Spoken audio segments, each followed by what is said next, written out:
Hello बच्चों, कैसे हैं आप सब लोग। आशा करती हूँ आप लोग बिल्कुल ठीक होंगे और मैं भी बिल्कुल ठीक हूँ। मैं हूँ आपकी हिंदी व्याकरण की अध्यापिका, मेरा नाम है सोनम खान। आज पढ़ेंगे हम पाठ नंबर 23 जिसका नाम है पद परिचय यानी के पार्सिंग। तो आइए बच्चों पढ़ना शुरू करते हैं। जब कोई शब्द वाक्य में प्रयुक्त होता है तो पद कहलाता है। बच्चों हमने पहले भी पढ़ा था ना पिछली कक्षाओं में कि शब्द और पद में क्या अंतर होता है।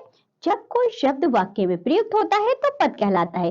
व्याकरण की दृष्टि से पदों की पूर्ण जानकारी देना पद परिचय कहलाता है। इसमें पद के भेद, उपभेद, लिंग, वचन तथा कारक आदि की जानकारी होती है। इसमें निम्नलिखित बातें होती हैं जैसे संज्ञा, सर्वनाम, विशेषण, क्रिया, क्रिया विशेषण, समुच्चय बोधक, संबंध बोधक, विस्मयादि बोधक। उदाहरण देखिए, सौरभ इसी विद्यालय में पढ़ता है।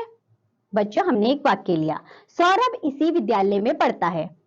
जो सौरभ है वह क्या है, उसका पद यदि हमसे पूछा जाए तो वह है बच्चों व्यक्तिवाचक संज्ञा। क्यों है ये व्यक्तिवाचक संज्ञा, क्योंकि बच्चों इसका नाम दिया गया है, इसका पर्टिकुलर एक नाम है विशेष, तो ये हो गया व्यक्तिवाचक संज्ञा। पुल्लिंग यानी कि लिंग है इसका पुल्लिंग। वचन है बच्चों ये एक वचन। कर्ता कारक है यानी कि पढ़ना क्रिया का करता है। ठीक है, देखिए इसी जो शब्द आया है इसमें वह स्थानवाचक क्रिया विशेषण है। पढ़ना क्रिया का स्थान है। विद्यालय में क्या है बच्चों, जातिवाचक संज्ञा है। यह पुल्लिंग है, एक वचन है और अधिकरण कारक है। इसी तरह पढ़ता है सकर्मक क्रिया, पुल्लिंग, एक वचन, वर्तमान काल इस क्रिया का करता है जैसे कि सौरभ।